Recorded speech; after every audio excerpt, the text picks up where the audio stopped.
Nandito ba sila? Ano, okay si Sarah yung get well nung kay Sarah. Ang problema lang dito mga boss, pagka po nagkatubig corner ng ano yan, ng contact wire, solar lights. So i-install na lang o ilalagay masamang binabalak or meron siyang nakabakod na unauthorized kang pumasok. 3 hektarya ba naman sila. So pagkatapos po niya mga boss, hindi pa po tapos yan na diesel, crudo, gasolina, yung isang bakal. So yung semento pare magkano ngayon dito? Hindi ko alam kung kailan po yung mga yun dun mga boss, hindi pa natapos yun dahil kasi ginagawa namin yan, ilang bakal lang yung inabutan namin, malaking presyo. The next ano natin, materials na lang natin yan, hindi na masyadong buhangin dyan. Kung mapansin nyo yun yung mga buhangin. Ayan tayo.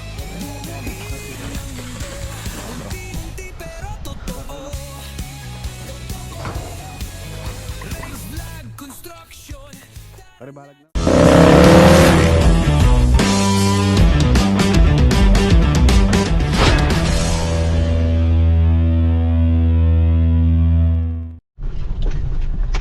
Another day, another build. Welcome back po dito sa ating channel. Ayan, nandito tayo sa sa Cabiao. Update po tayo sa project dito sa Bacod project. Ayan, dumaan lang ako dito. Nagbabakasakali lang ako kung nandito sila parang Jimmy. Maaga pa naman po. Kung nandito sila, magkikape muna tayo. Malaki na yung pinagbago dito sa lugar na to. Ayan, mga kami ng mga tayo rito. Ito bago pa lang to, Bacod.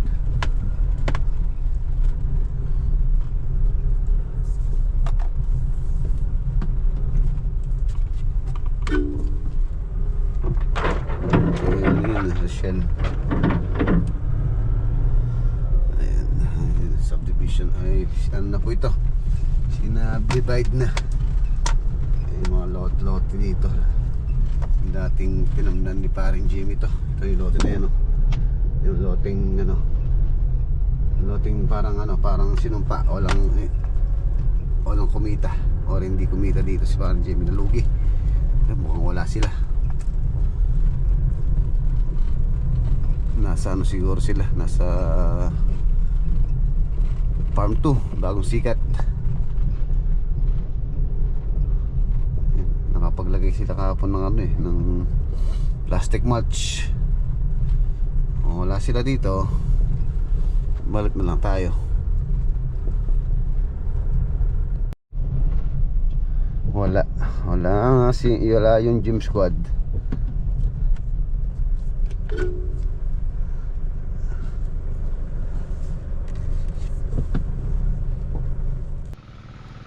Nandito pa pala sila. Kala ko na wala kayo eh.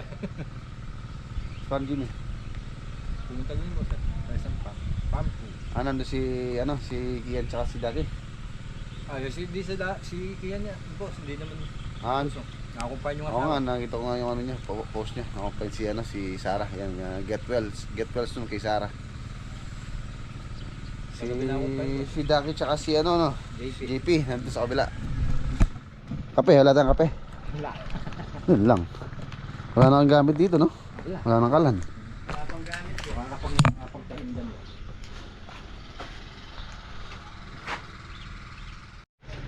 Ay. Ano makalas? Ayan, balik na lang tayo mamaya pa uwi. Nasa kabila daw si parang Jimmy. Pinuntahan si JP tsaka si Daki. So doon muna tayo sa project, sa Bacod project. Ayan.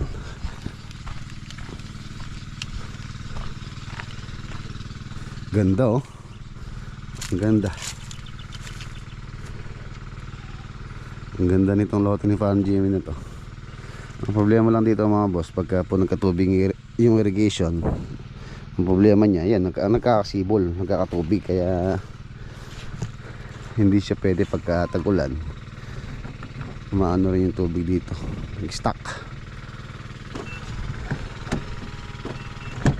Tara, doon na lang tayo sa site ng kape.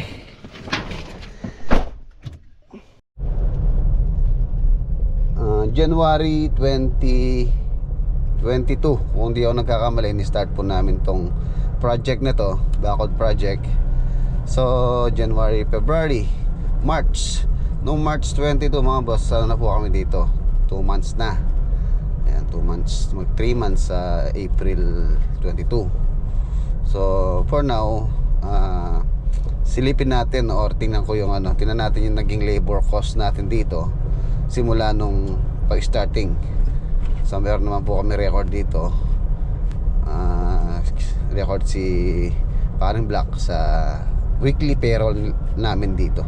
So silipin natin mamaya kung magkano na yung naging total labor cost. Hindi pa po tapos to. Bale, pagkatapos ng kasintada nito, so plastering, palitada naman po. Papalitadahan po to ng loob labas. Ayun, nandito na tayo. Halos masagad na po yung asintada. So pagkatapos ng asintada, so naman palitada naman. Dito na tayo. Yun o. Hindi pala kasama yung mga boss sa kontrata po dito. Hindi kasama yung gate. Tsaka itong bridge na access, hindi po kasama yan. Bale, yung usapan lang namin ni owner dito is Bacod. Yan, Bacod lang. Yung bridge, ano po yun, additional yung bridge o yung tulay. Bale, dalawa po yung tulay na ginawa natin dito.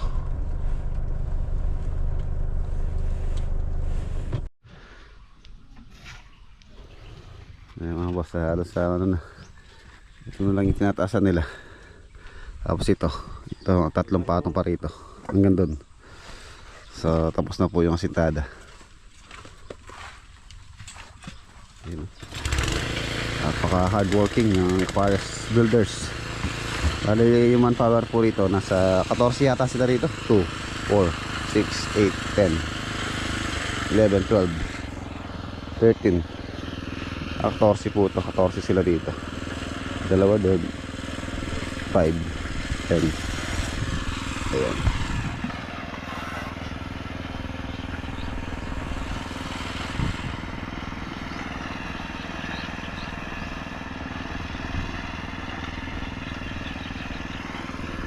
Secure na yung lote. Ayan mga boss, hanggang doon. Tapos bala pa pong palagyan nila owner ng yan, ng combat wire sa taas, tapos solar. Ayan, nakatayo na rin yung mga poste para sa solar lights. So pagka bumili po si owner ng solar lights, so i-install na lang or ilalagay na lang. Meron na po mga pole or poste na tubo na nakaabang every 1, 2, 3, every 3 span. Bale halos sa 9 meters ang agwat. Binilang namin yan ni owner. Yung solar na ilalagay dito is around nasa 60 pieces yata kung di ako nagkakamali yung peraso. Ang ganda nga naman po pagka po may solar yan. So wala nang problema si owner. Maluwanag na yung kanyang perimeter. Tapos lalagyan pa ng karagdagang security yung combat wire para hindi ganun na hindi siya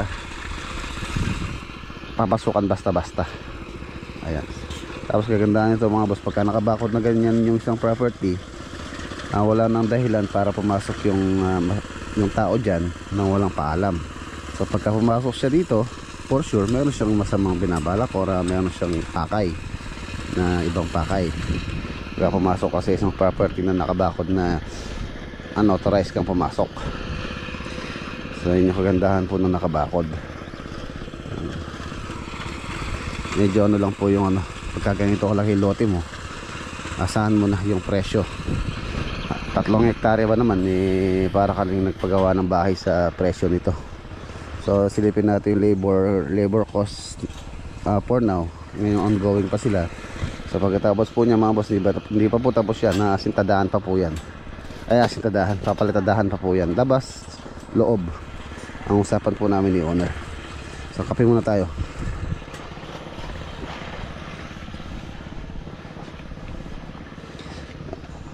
Pala nila to, pinatuyuan nila. Dito kasi sila kumukuha ng tubig pang sa halo, so natuyo siya. May mga nahuli silang isda rito. Nandun daw namin i-block. Sinigang na dalag. Pero silang nahuli kahapon daw. Dahil natuyo po yan eh. Silipin natin yung nahuli nila. Ay, babaw! Babaw.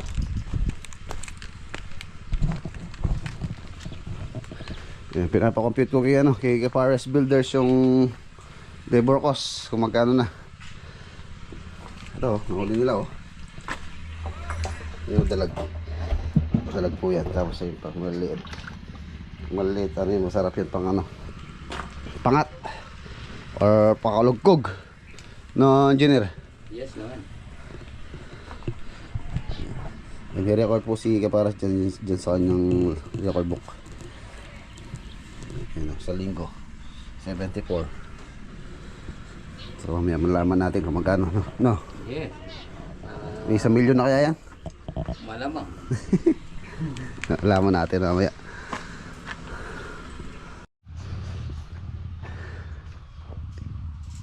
Tumaas po yung materyales ngayon dahil nga sa pagtaas ng diesel, crudo, gasolina. Yung isang bakal tumaas po ng halos 50 pesos. Isang 10mm dati lang siyang 130 something, ngayon nasa 180 na.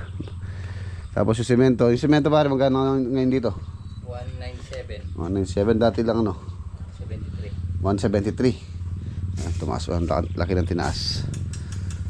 Laki ng tiras ng materyales. So hindi ko alam kung kailan po yung mga ano yan, magiging babalik sa normal. Kasi siguro bumaba na yung presyo ng ano, crudo. Crisis.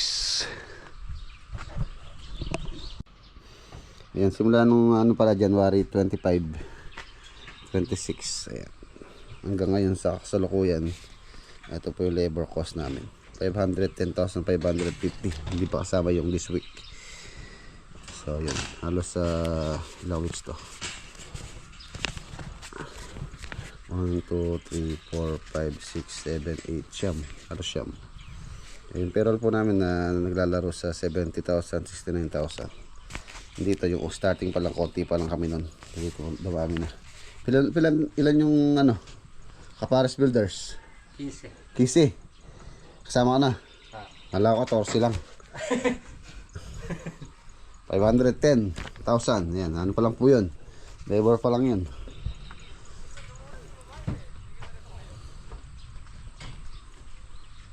Kalahating milyon na. Labor pa lang 500,000 na. No, di ba? Kaya wag kang mangarap na magkalupa ng ganito kalaki. Labor pa lang, yung materialis pa. Oh, materialis pa. Eh di pa tapos yan. Hindi pa. Yung ano, maliit na lupa is na. Hindi masyado magastos, no? Sabi nga na may nagbenta nga ng lupa doon. Oh. Binibili na 600,000. Eh gusto niya kalating milyon. Gusto niya milyon. Gusto niyang marinig yung may milyon. Milyon. 600,000, wala pang milyon yun eh. Oo. Ayaw niya.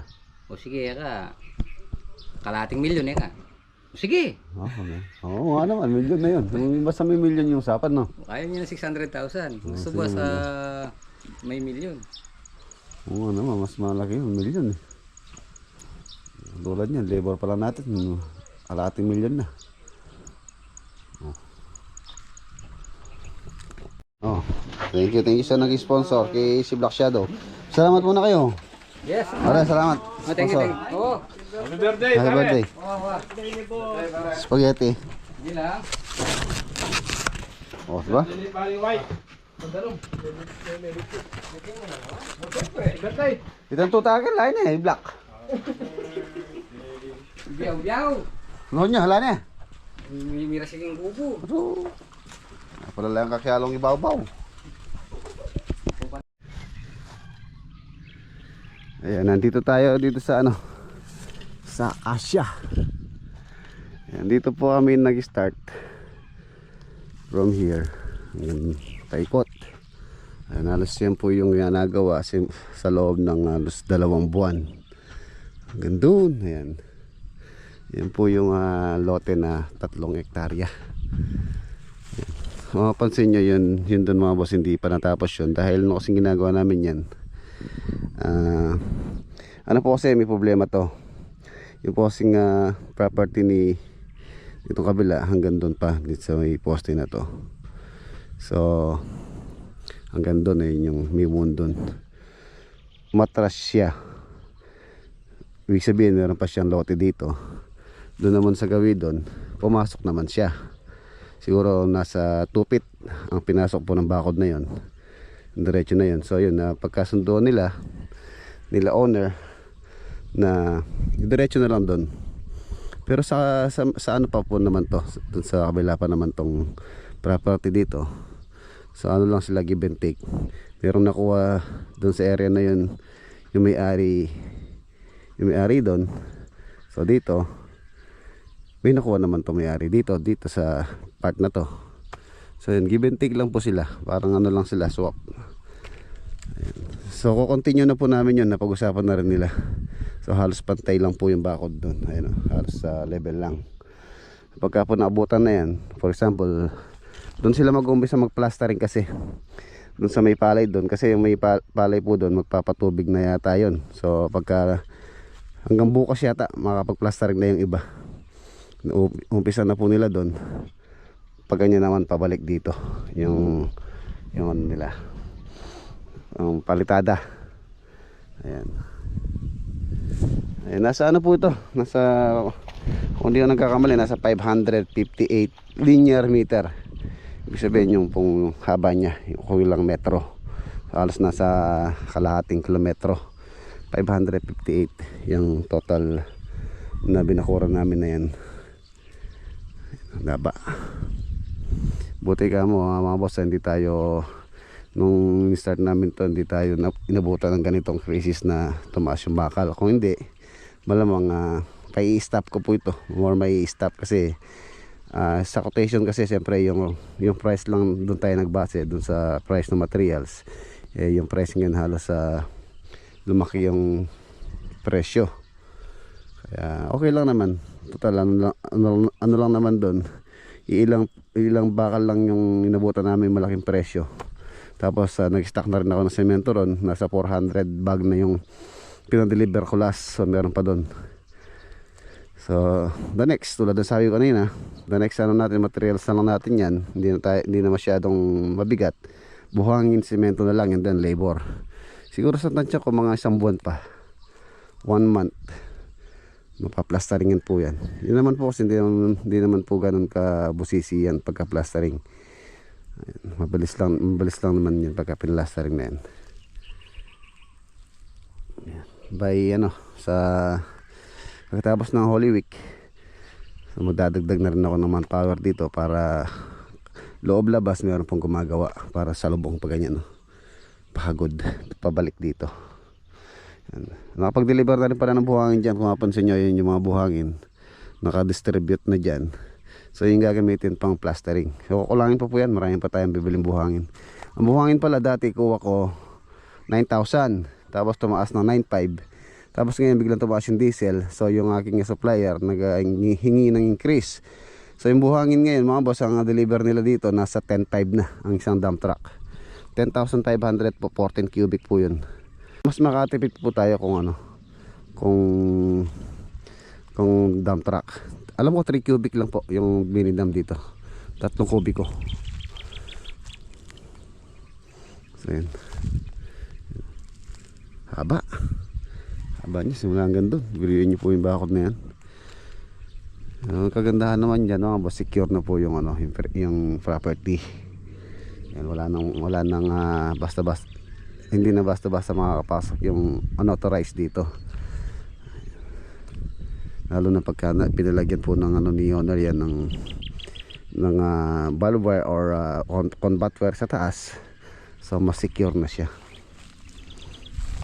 Halos mapantay na siya doon. Then forma na lang yung iba, poporma, then baka bukas po plastering na sila. Press ko rito. Balak nila owner dito daw maglalagay daw sila ng dito kubo dito sa akasya na to.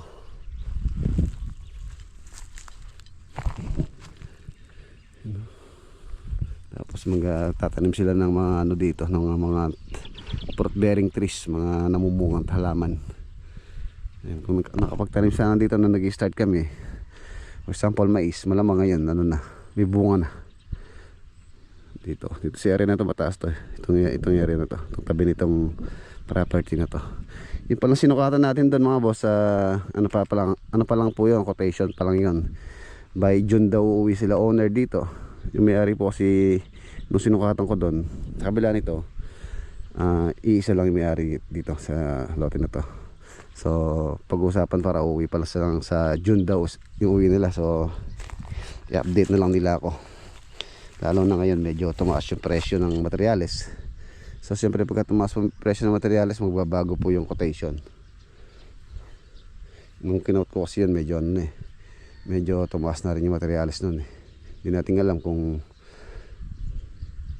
bababa or tataas pa. Tara, lapit na rin mag lunch. Dito na tayo magla lunch. Nagluto sila ng dalag pesa. May pesa sila ng dalag dito. Let's go.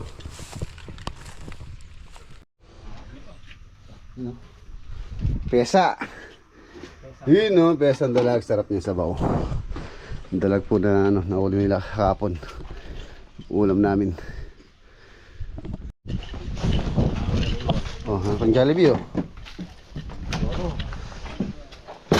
Ayan tayo. Pinggan. Ayos. Hey, bo. Kang kita na lang boss. Eh, kasarip. Oh, pare. Oh, sige.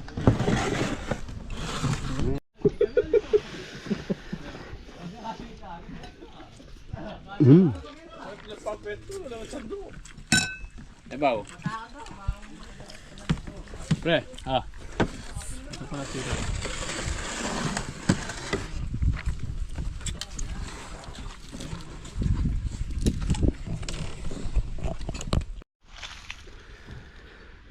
So ayan mga boss, iwanan natin sila.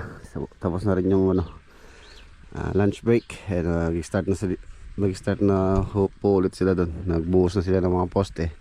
Tapos yun, baka bukas makapag-start na po sila. Plastering na ang bakod project. Sara na. Let's go. Daan tayo kay Parang Jimmy.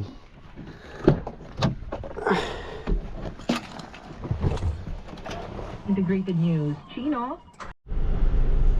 Nandito na tayo. Wala yata si Parang Jimmy. Ayan na si Parang Jimmy. Time check. Alas 4. Alas 4 na. Ayan mga boss, meron pala tayong pasalubong kay ano pare, Sir Mandy. Sir Mandy oh. Ayan, maraming salamat po Sir Mandy sa t-shirt. Thank you. Ganda oh. Ito. Pang-summer talaga yung ano. Malambot, presko.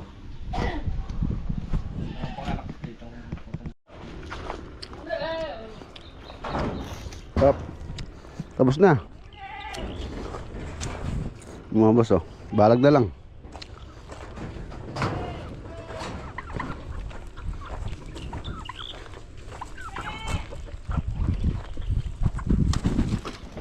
Kaya kang bayabas?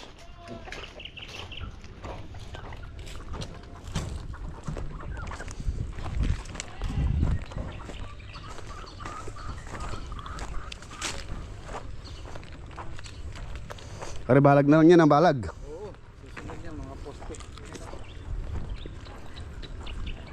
Kailan pa rin gawan mo?